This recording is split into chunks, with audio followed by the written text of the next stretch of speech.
যে যাকে বেশি ভালোবাসবে, মহব্বত করবে, কিয়ামতের ময়দানে তার হাসরটা ওর সাথে হবে। এই জন্যে আমরা অনেক সময় বলি যে নেককারদেরকে ভালোবাসো, আল্লাহ ওয়ালাদেরকে ভালোবাসো, দেখবা কিয়ামতের ময়দানে হাসরটা তার সাথে হবে। তখন আল্লাহ রসুল এই অবস্থায় বলতেছেন, হযরত আনাস বলতেছেন, আমি ওই দিন এই কথাটা শোনার পরে এত খুশি হয়েছি, রসুলের অন্য কথা শুনে এত খুশি হই নাই। কারণ আমি আনাসও বলতেছি আমার জীবন থেকে আমি রসুলকে বেশি ভালোবাসি। তাহলে হাসর কার সাথে হবে? কার সাথে হবে ভাই? রসুলের সাথে। তখন আল্লাহ রসুল অন্য এক আয়াতের মধ্যে বলছেন, মা'আল্লাযীনা আন'আমাল্লাহু আলাইহিম মিনান নাবিয়্যিনা ওয়াস সিদ্দীকিনা ওয়াশ শুহাদা'i ওয়াস সালিহিন। যারা কিয়ামতের ময়দানে তাদের হাসর নবীদের সাথে, সিদ্দিকদের সাথে, শুহাদাদের সাথে। এইখানে কথাটা যেটা আমি বলতেছিলাম অত্যন্ত সূক্ষ্ম কথা, বোঝার চেষ্টা করলে সহজে বুঝে আসবে। কিয়ামতের ময়দানে হাসর হবে নবীদের সাথে। 2 নম্বর বলছেন কার সাথে? সিদ্দিক শব্দটা কোরআন শরীফের আয়াত। হাসর সিদ্দিকের সাথে হবে। 3 নম্বরে শহীদের সাথে। 4 নম্বরে সালেহীন নেককারদের সাথে। এই আয়াতের মধ্যে 4টা কথা বলা হয়েছে। কিয়ামতের ময়দানে যাদের সাথে হাসর হওয়ার জন্য আল্লাহ পাক আমাদেরকে রাস্তা দিয়েছেন। আমরা তো চাই যে তাদের সাথে আমাদের হাসর হোক, চাই না বাবা? বলেন দেখি, বড় আওয়াজে বলেন। নবীদের সাথে হাসর। 2 নম্বরে আল্লাহ পাক নবীদের পরের স্তরটা দিয়েছেন সিদ্দিকের মাকাম। 3 নম্বরে দিয়েছেন শহীদের মাকাম। এখন এখানে একটা প্রশ্ন, আমরা জানি বিভিন্ন সময় ওয়াজ নসিহতে আমরা শুনেছি যে নবীদের মাকাম থেকে, নবীদের মাকামের পরে হলো সিদ্দিকদের নয়, নবীর মাকাম হলো শুহাদাদের মাকাম। নির্ভেজাল নিশ্চিন্তায় জান্নাতে সরাসরি চলে যাবে। কেউ যদি সরাসরি জান্নাতে যাইতে চায়, আমাদের দেশে আগে গ্রামগঞ্জে, আপনাদের দেশও আছিল, যখন জমিনগুলি শুকিয়ে যায়, কেউ যদি এই গ্রাম থেকে ওই গ্রামে যাইতে চায়, ওই রাস্তা ঘুইরা গেলে অনেক সময় লাগে। তখন কি করে? মাঝখান দিয়া চক পাতালি, বুঝেন নাই কথাটা? চক পাতালে চলে গেলে তাড়াতাড়ি যাওয়া যায় না? ঠিক যেমনটা এই হালাতটার মধ্যে যেরকম মাঝখান দিয়ে গেলে তাড়াতাড়ি যাওয়া যায়, কোনো মানুষ যদি সরাসরি ডাইরেক্ট জান্নাতে যাইতে চায়, তার জন্য সবচেয়ে বড় উত্তম হইল আল্লাহর রাস্তায় শহীদ হয়ে যাও, আল্লাহ পাকের রাস্তায় শহীদ হয়ে যাও। তো যেহেতু শহীদের মাকাম অনেক উঁচু, ওমরে ফারুক রাদিয়াল্লাহু তাআলা আনহু দোয়া করতেছেন, আল্লাহুম্মা রযুকনি শাহাদাতান ফি সাবিলিক, আল্লাহ আপনার দ্বীনের রাস্তায় আমাকে শহীদ হিসাবে তুমি কবুল করো, দোয়া করছেন। বুখারী শরীফ খুলে দেখেন, আল্লাহ রসুল তিনি হাদিসের মধ্যে বারবার বলতেছেন, সুম্মা উকতাল সুম্মা উহিয়া সুম্মা উকতাল সুম্মা উহিয়া। রসুল বারবার বলেন যে আল্লাহ, আমি মুহাম্মদ, আমি চাইতেছি আপনার দ্বীনের জন্য আল্লাহ আমাকে শহীদ করেন, আবার জীবন দেন, আবার শহীদ হয়ে যাব, আবার জীবন দেন, আবার শহীদ হয়ে যাব। এইভাবে রসুল বলছেন, আমাকে বারবার যদি আপনি জীবন দেন, আমি জীবনটা আপনার রাস্তায় বিলীন করে দিব। তাহলে বোঝা যাচ্ছে শহীদের মাকামটা সবচেয়ে গুরুত্বপূর্ণ। এখন এইখানে আল্লাহ পাক কোরআনের আয়াতের মধ্যে নবীদের পরে শহীদটাকে রাখলে না ভালো, তো মাঝখানে সিদ্দিকের জায়গাটা রাখলেন। বোঝা যাচ্ছে আয়াতের দ্বারা নবীর পরের স্থান হলো সিদ্দিক, নবীর পরের স্থানটা ওলামায়ে কেরাম বুঝতেছেন। আপনারা যদি এখন আয়াতের মধ্যে দেখেন, মান নাবিয়্যিনা ওয়াস সিদ্দীকিন ওয়াশ শুহাদা'i ওয়াস সালিহিন, শুহাদা রাখছেন 3 নম্বরে, অথচ শহীদের মাকাম হলো সবচেয়ে বেশি। ডাইরেক্ট জান্নাতে যাওয়ার জন্য এগুলির ঘটনা অনেক আছে। শহীদ হয়ে গেছেন, রাসূল বললেন হযরত জাফর বিন তাইয়ার, যে আমি দেখতেছি জাফর জান্নাতের মধ্যে, তাকে 2টা ডানা দিয়েছেন, সে জান্নাতের মধ্যে সে ডানা দিয়ে বিচরণ করতেছেন আর জান্নাতের নিয়ামত খাইতেছেন। আল্লাহু আকবার। এই কথাটা মনে রাখবেন। কেন সিদ্দিকের মাকাম দিয়েছেন? আবু বকর সিদ্দিক রাদিয়াল্লাহু তাআলা আনহু উহুদের যুদ্ধের মধ্যে রাসূল পাক সাল্লাল্লাহু আলাইহি ওয়াসাল্লামের দান মোবারক শহীদ, 70 জন সাহাবী শহীদ। আমরা তো শুনতেছি, আর যেগুলি হাদিসের পৃষ্ঠার মধ্যে দেখা যায় তখন শরীরটা সহ্য করা যায় না, যে 70 জন সাহাবী শহীদ হয়ে গেছে। আবু বকর সিদ্দিক রাদিয়াল্লাহু তাআলা আনহু যখন আল্লাহর রাসূলের দান মোবারকের মধ্যে আঘাত করা হয়েছে, মাথার মধ্যে যখন আঘাত করেছেন, রক্তরঞ্জিত অবস্থায় রাসূল যখন পড়ে যান, রাসূল এমনি যাইতে যাইয়া একটা গর্ত ছিল, গর্তের মধ্যে পা গিয়ে আল্লাহ রাসূল পড়ে গেছে। পড়ে যাওয়ার সাথে সাথে সাহাবায়ে কেরামরা যারা দিক বেদিক ছুটি বেটে গেছে সব, আল্লাহ রাসূলের সাথে মাত্র 5-6 জন, কোনো রাওয়ায়াতে লেখে 10-12 জন, এছাড়া ওই সময় আর কেউ ছিলেন না। সবাই চলে গেছেন এদিক সেদিক। রাসূল গর্তের মধ্যে পড়ে গেছেন। পড়ে যাওয়ার পরে সাহাবায়ে কেরাম কেউ নাই। এখন যেহেতু ঘোষণা হচ্ছিল যে রাসূলও শেষ, শয়তান এই ঘোষণাটা দিছিল না, ইন্না মুহাম্মাদান ক্বাদ মাত, মুহাম্মদুর রাসূলুল্লাহ সাল্লাল্লাহু আলাইহি ওয়াসাল্লাম শেষ হয়ে গেছে, এটা শয়তান ঘোষণা দিয়েছিল। তো সাহাবায়ে কেরামও মনে করছেন আর কি করব, আর কার চেহারা দেখে যুদ্ধ করব, রাসূল নাই দুনিয়াতে, মনটা একবারে। এমন সময় রহমতে দো আলম তিনি আসেন, আশপাশে তেমন মানুষ নাই বেশি, বুখারীতে রাওয়ায়াত আছেন। তখন রাসূল বলতেছেন, কথা বলতে পারে না, এই যে কড়া দুইটা এখান দিয়ে আজ ঢুকছে, ঢুকার কারণে চাপাটিটা খুলতে পারে না। কথা যে বলবেন কাউকে ডাকতে, চাপাটিটা তো খোলা থাকতে হবে, কথা বলার মতো শক্তি নাই। আল্লাহ রাসূল শুধু এতটুকু ফিস ফিস শব্দ আওয়াজ দিয়া বলতেছে, ইলাইয়া ইয়া ইবাদাল্লাহ, ইলাইয়া ইয়া ইবাদাল্লাহ, ইলাইয়া ইয়া ইবাদাল্লাহ। এ আল্লাহর বান্দারা, আমি এখনো মরি নাই, বেঁচে আছি, তোমরা আমাকে রেখে চলে গেলা, তাড়াতাড়ি কাছে আসো, কাছে আসো, কাছে আসো। ছোট্ট আওয়াজে ফিস ফিস শব্দ দিয়া বলতেছে, আওয়াজটা বড় করে বলতে পারতেছে, ওর করুণ শব্দ, যে আল্লাহর বান্দারা আসো আমার কাছে। এই কথাটা শোনার পরে আশপাশে 2-4 জন যারা ছিলেন, আওয়াজটা সাহাবাদের কানের মধ্যে আল্লাহ বাতাসের মাধ্যমে পৌঁছে দিয়েছে। পৌঁছার পরে সাহাবারা দৌড়ে আসতেছে। যখন আসতেছিল, এসে দেখে হাদিসের বর্ণনা আল্লাহ রাসূল পড়ে গেছে। দূর থেকে নজর করে দেখে হযরত আবু কাতাদা রাদিয়াল্লাহু তাআলা আনহু বলেন, আমি দূরের থেকে নজর করে দেখলাম প্রথম থেকে যে পড়ে আছেন একজন মানুষ, যুদ্ধের পোশাক পরা, মাথার মধ্যে যুদ্ধের টুপি, লোহার টুপি। তো দূর থেকে শুধু চক্ষু দুইটা যে খোলা থাকে জেহাদের ময়দানে, এতটুকু ফাঁক, এটা দিয়ে যুদ্ধ পরিচালনা করেন দেখে দেখে। তো চক্ষু দুইটা দেখা যায়, আর আমি নজর করে দেখতেছি এই দুইটা চক্ষু দিয়া নূরের ফোকাস এভাবে আসতেছে। আমি তখন বুঝতে পারছি যেহেতু আর কেউ না, তিনি আমাদের নবী মুহাম্মদ রাসূলুল্লাহ সাল্লাল্লাহু আলাইহি সাল্লাম।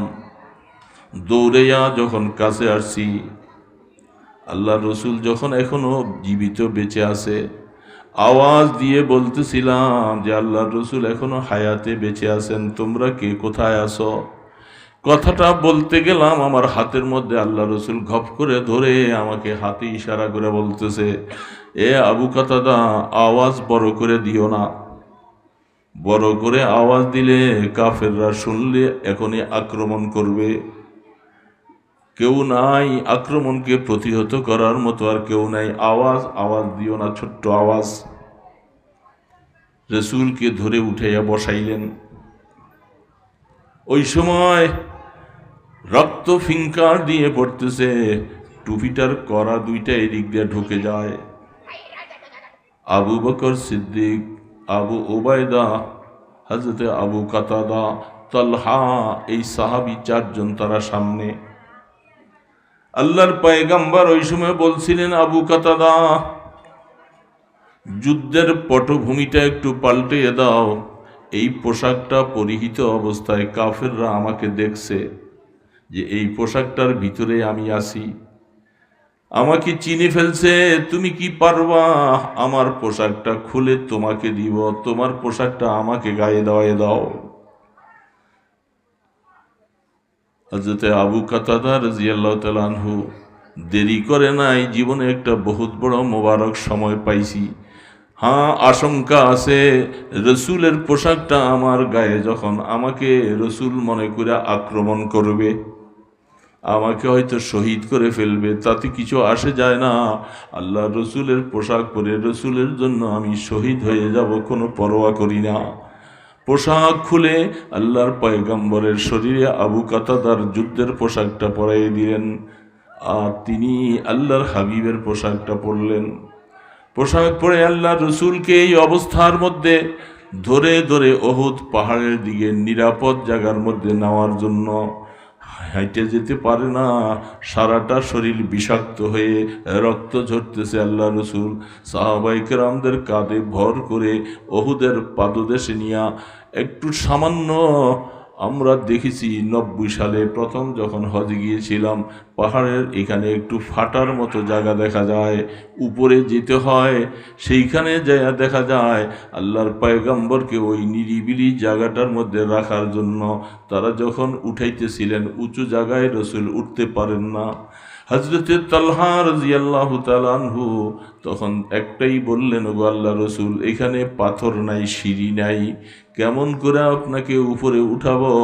আমি এইভাবে আমার পিঠটা পাইটা দেই, আপনি পিঠের মধ্যে পা রাইখা উপরে উঠেন। রসুলকে দুইজনে ধরে হযরতে তালহার পিঠের মধ্যে পাও রাইখা যখন সেইখানে রসুল যাইয়া বসলেন, বসার সাথে সাথে রসুল বললেন, কাদোয়া জাবাত, আরে আবু তালহা, তোমার জন্য আল্লাহ জান্নাত ওয়াজিব করে দিয়েছে। তুমি এমন একটা দিনের মধ্যে রসুলের জন্য সিঁড়ি হয়ে গেলা, জান্নাত তোমার জন্য ওয়াজিব। এই সময়ের ভিতরে সাহাবায়ে কেরাম এইভাবে করে রসুলকে পিছ দিয়া শত্রুদের দিকে বুকটা পাইটা দাঁড়াইছে। যত শত্রুরা যখন বুঝতে পারছে যে মুহাম্মদ মরে নাই, তারা দূর থেকে আইসা আক্রমণ করে তীর মারা শুরু করেছে। সাহাবায়ে কেরাম তখন চিন্তা করলেন, এই তীরগুলি সব নিজের বুকের মধ্যে পাতবো, একটা তীরও যেন রসুলের গায়ে পড়তে না পারে। তীরগুলি সব নিজেদের বুকের মধ্যে নিলেন। একজন সাহাবী তিনি পরে দেখলেন তার শরীরের মধ্যে 80টার মতো তীর, একটা করে তীর আসে, সব রসুলের গায়ে যেন না পড়েন। রসুল পাক সাল্লাল্লাহু আলাইহি সাল্লাম এই অবস্থায় যখন হযরতে আবু বকর সিদ্দিক, হযরতে উবাইদা ইবনুল জাররাহ রাদিয়াল্লাহু তাআলা আনহু আয়েশা অনেক কষ্টে কামড় দিয়া এই কড়াগুলি বাইর করতে যায়া রসুলের দান শহীদ হয়েছে, আবু উবাইদার 2টা দাঁত শহীদ হয়ে যায়। তখন আবু বকর সিদ্দিক রাদিয়াল্লাহু তাআলা আনহু জজবার মধ্যে আইসা তখন তিনি বলতেছেন, আমি আর বাঁচতে চাই না, আমার সামনে আমার রসুল রক্তাক্ত, আমি আবু বকর বেঁচে থাকবো কি জন্য? এই অবস্থা নিয়ে তরবারিটা হাতের মধ্যে নিয়ে হযরতে আবু বকর যুদ্ধের ময়দানের দিকে চলবে। এমন সময় আল্লাহ রসুল হযরতে আবু বকর সিদ্দিককে হাত দিয়ে এইভাবে ধরে বলছে, শিম সাইফাকা ইয়া আবা বকর লা তুফজানি নাফসাক। আবু বকর, তরবারিটা তোমার খাফের মধ্যে ঢুকায়া নাও। আবু বকর, তুমি শহীদ হইয়া আমাদেরকে তুমি এমনভাবে কষ্ট দিও না। এই জন্য আবু বকরের হাতের মধ্যে রসুল ধইরা তাকে জিহাদের ময়দানে যাওয়ার থেকে বিরত রাখছে। আবু বকর, তুমি যেও না, তোমার তরবারিটা তুমি ভিতরে ঢুকাও। শিম সাইবাক লা তুফজানি নাফসাক। আবু বকর, তুমি তোমার তরবারিটা খাফে ঢুকাও। জিহাদে যাইতে দিলেন না। সেখানে এই কথাটার মধ্যে বলার দরকার যে জিহাদের ময়দানে যাওয়া, শহীদ হওয়া সমস্ত আমলের মধ্যে উত্তম আমল। বোঝার জন্য বলছি, এখানে পয়েন্টটা বুঝতে হবে। সমস্ত আমলের থেকে উত্তম আমল হলো জিহাদের ময়দানে যাবে, শহীদ হয়ে যাবে। রহমতে দো আলম এত আফজল এবং উত্তম একটা আমল থেকে আবু বকরকে ফিরিয়ে রাখলেন। আবু বকরকে ফিরিয়ে রাখলেন যে তুমি জেহাদের ময়দানে যাইয়া তুমি শহীদ হইও না, তুমি তরবারি আটকাও, তরবারিটা খাফের ভিতরে ঢুকাইয়া দাও। তাই যেই রসুল উত্তম আমল থেকে ফিরাইয়া রসুল আবু বকর সিদ্দিককে রাখলেন, এটা ব্যাপারটা কি? সেইখানের মধ্যে সকল মুহাদ্দিসিনে কেরাম বলেন এই জন্যে আল্লাহ সুবহানাহু ওয়া তাআলা সিদ্দিকের মাকাম সবার উপরে রাখছে। সিদ্দিকের মাকাম সবার চেয়ে বেশি, শুধু আমল বেশি করার কারণে নয়, নামাজ বেশি পড়ার কারণে নয়, তাহাজ্জুদ বেশি পড়ার কারণে নয়।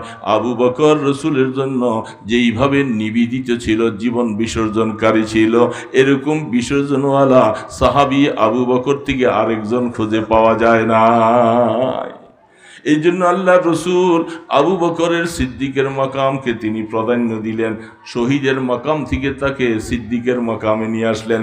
আল্লাহ পাক বলেন, ওগো রসুল, আপনার আমলটা আমি আল্লাহ পছন্দ করলাম, এই জন্য আয়াত নাযিল করবার সময় সিদ্দিকের মাকামকে 2 নম্বরে রাখলেন নবীদের পরে। মা'আন নাবিয়্যিনা ওয়াস সিদ্দিকিনা ওয়াস শুহাদা ওয়াস সালিহিন।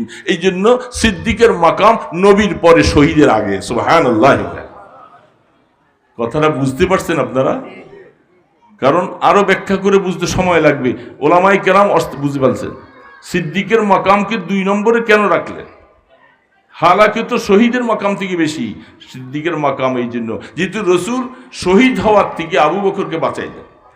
যখন আল্লাহ রসুল দুনিয়ার থেকে যখন চলে যান, তখন অনেক মানুষ মোরতাদ হয়ে যাচ্ছে, ঈমান হারা হয়ে যাচ্ছে। সারা মদিনার মধ্যে একদিক দিয়ে মুনাফিকির ফিতনা, আরেক দিক দিয়ে ইহুদিদের ফিতনা, ওই দিক থেকে একদল মানুষ মোরতাদ হয়ে যাচ্ছে, আরেক দিক দিয়ে হলো খতমে নবুয়ত নিয়ে মুসাইলামাতুল কাজ্জাব নবুয়তের দাবিদার। কি ফিতনাটা চতুর্দিকে মদিনার মধ্যে শুরু হয়েছে, এটা আল্লাহ ছাড়া কেউ বুঝতে পারে না। এই সময় যারা মোরতাদ হয়ে যাচ্ছে, ঈমান হারা হয়ে যায়, মুসাইলামাতুল কাজ্জাব নবুয়তের দাবি করে, মুনাফিকরা মুনাফিকি শুরু করেছে, ইহুদিরা ওই দিক থেকে সুযোগ পাচ্ছে যে তাদের নবী শেষ, এবার মদিনাকে একসাথে আক্রমণ করে শেষ করে দিবা। সাহাবায়ে কেরাম দেখছেন যে চতুর্মুখী ফিতনা। তখন আবু বকর সিদ্দিক রাদিয়াল্লাহু তাআলা আনহু বলতেছেন,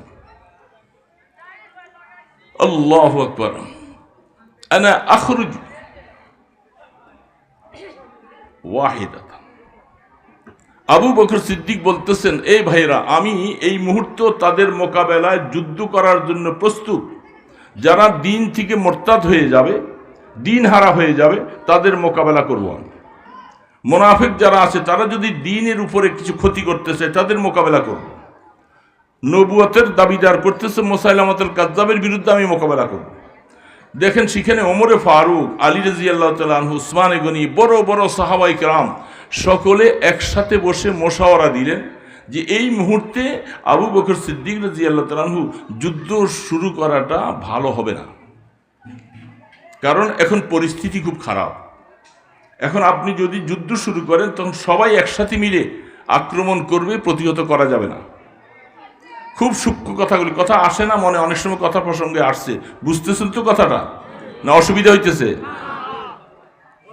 যে আমি যুদ্ধ শুরু করব, সাহাবায়ে কেরাম সকলে তার রায়ের খেলাফ, কিন্তু তিনি খলিফাতুল মুসলিমিন, তিনি হলেন রাষ্ট্রপ্রধান ওই সময় রাসূলের পরে।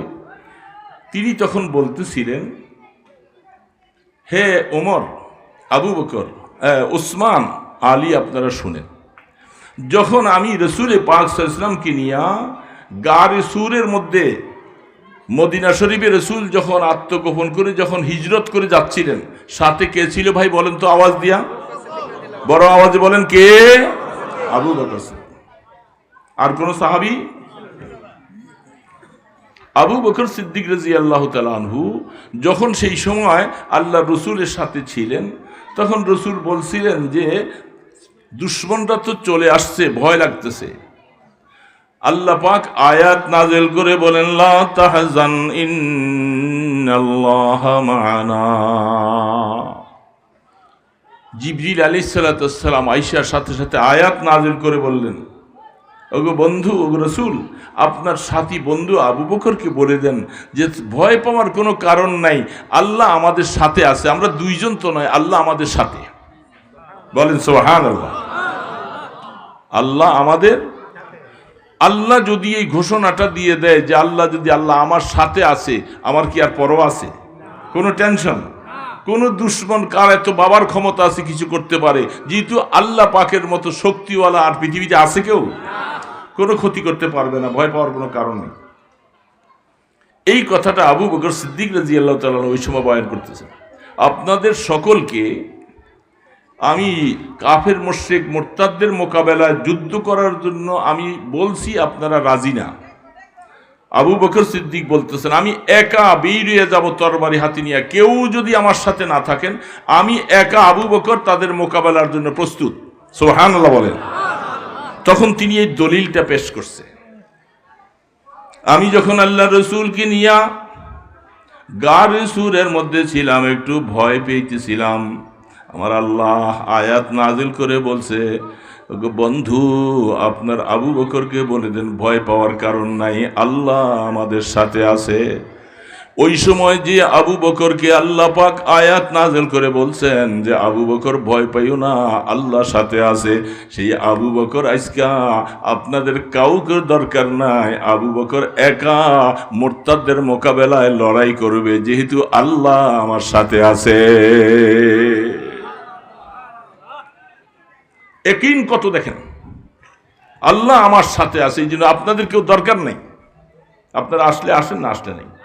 যে এই আয়াত শোনার পরে, অথচ কোরআনের আয়াত হাকিকত এতক্ষণ কারো খেয়াল ছিল না, হঠাৎ করে সব সাহাবায়ে কেরাম স্তব্ধ হয়ে যায়। আরে আবু বকর কোরআন এমন বুঝলো, আমরা তো বুঝতে পারি নাই। তখন সব সাহাবী একসাথে বলে, আবু বকর আপনি তাদের মোকাবেলায় যুদ্ধ করেন, আমরাও আপনার সাথে আছি, আমরা আপনার সাথে আছি। এই জন্য আবু বকর সিদ্দিক রাদিয়াল্লাহু তাআলা আনহুর মাকাম সবার থেকে বেশি। হাদিসের মধ্যে বুখারী শরীফ খুলে দেখেন, সামনে 100 বছরের ভিতরে কেউ বেঁচে থাকবো না। কোন একদিন আল্লাহ রসুল সাহাবায়ে কেরামদের সামনে এইভাবে বলছিল, যারা আমরা এখানে সামনে বসা, রসুলের সামনে বসা, তোমরা মনে করো তোমাদের হায়াতটা সামনে 100 বছরের ভিতরে কেউ থাকবো না। আল্লাহর নবীর একটা কথাই জীবনের সব কিছু তৈরি হয়ে যায়। সামনে 100 বছরে যে আমরা থাকবো না, তার মানে আমরা যাব কোথায়? সবার ঠিকানাটা কোথায় বাবা? বলেন আওয়াজ দিয়ে। কবর দেশে যাওয়া। এটা আল্লাহ রসুল স্মরণ করাই দিলেন। আল্লাহর হাবিবকে আল্লাহ পাক সারা উম্মতের আখেরাতের সামান কি করে তৈরি করবে, এই কথাগুলি জানিয়ে দেওয়ার জন্যই আল্লাহ পাক নবী রসুল পাঠিয়েছেন। সর্বশেষ আপনার আমার নবী মুহাম্মদ রাসূলুল্লাহ, বলেন এই আওয়াজ দিয়া সাল্লাল্লাহু, আল্লাহ পাক তাকে পাঠিয়েছেন এই উম্মতের হেদায়েতের দিশারি হিসাবে। তো আমরা তো রসুল পাই নাই, সাহাবী পাই নাই, তাবিন পাই নাই, তবে তাবিন পাই নাই, অর্থাৎ আমরা একেবারে শেষ জমানায় চলে আসছি। আমাদের নবীজির পরে আর কোনো নবী আসবেন না, তিনি সর্বশেষ এবং সর্বশ্রেষ্ঠ নবী, কোনো সন্দেহ চুল পরিমাণ। তার থেকে শ্রেষ্ঠত্ব নবী আল্লাহ পাক দেন নাই কোথায়। তো সেই শ্রেষ্ঠ নবীর উম্মত হিসাবে আমরা তো শ্রেষ্ঠ উম্মত। কি বলেন? শ্রেষ্ঠ নবীর উম্মত যারা, তারা শ্রেষ্ঠ না? সমস্ত শ্রেষ্ঠত্বের মধ্যে দেখেন হযরত আবু বকর সিদ্দিক রাদিয়াল্লাহু তাআলা, আমি আজকেও হাদিস পড়েছিলাম, আল্লাহর হাবিব ইরশাদ করেন, আদম আলাইহিস সালাম থেকে নিয়ে আমাদের রসুল পর্যন্ত যত নবী আসছেন, সমস্ত নবীদের সমস্ত উম্মতদেরকে এক পাল্লায় ওজন করলে আমার আবু বকরেরকে এক পাল্লায় ওজন করলে সমস্ত নবীর উম্মত থেকে আবু বকরের পাল্লা ভারী হবে।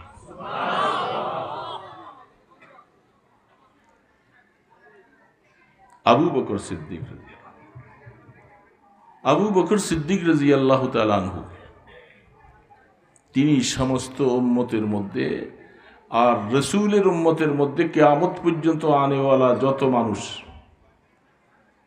আল্লাহর হাবিবের জামানায় যত সাহাবী ছিল, যারা রক্ত দিয়েছেন, যারা শহীদ হয়ে গেছেন, আমাদের মাওলানা আবুল খায়ের সাহেব কিছু কিছু ইঙ্গিত দিয়ে গেছেন তিনি, যে আমাদের রসুলের উম্মতদের মধ্যে বিশেষ করে রসুলের জামানায় সাহাবায়ে কেরাম যেইভাবে তারা জীবনটাকে বিসর্জন দিয়েছেন শুধু একমাত্র দ্বীনের জন্য, এই সমস্ত শহীদান যারা,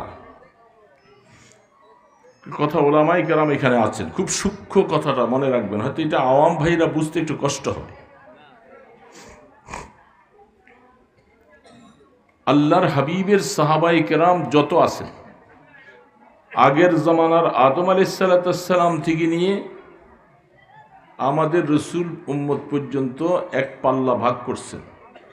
সমস্ত পাল্লার থেকে আবু বকরের পাল্লা বলেন না ভারী, আর রসুল পাক সাল্লাল্লাহু আলাইহি ওয়াসাল্লামের উম্মত থেকে নিয়ে যত রসুলের জামানায় যত সাহাবী ছিলেন, সমস্ত সাহাবায়ে কেরামদের আমলকে এক পাল্লায় ওজন করলে আবু বকর সিদ্দিক রাদিয়াল্লাহু তাআলা আনহুর পাল্লা ভারী হবে।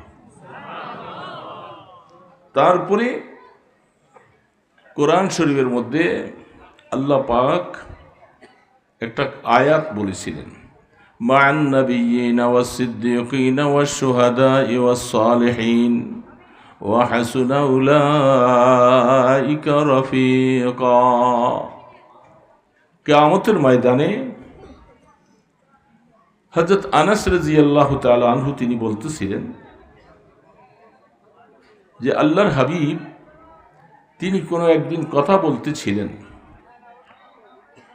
যে আমরা কিয়ামতের ময়দানে রসুলের সাথে আমাদের হাসর হওয়া এটা সকলে আমরা কামনা করি।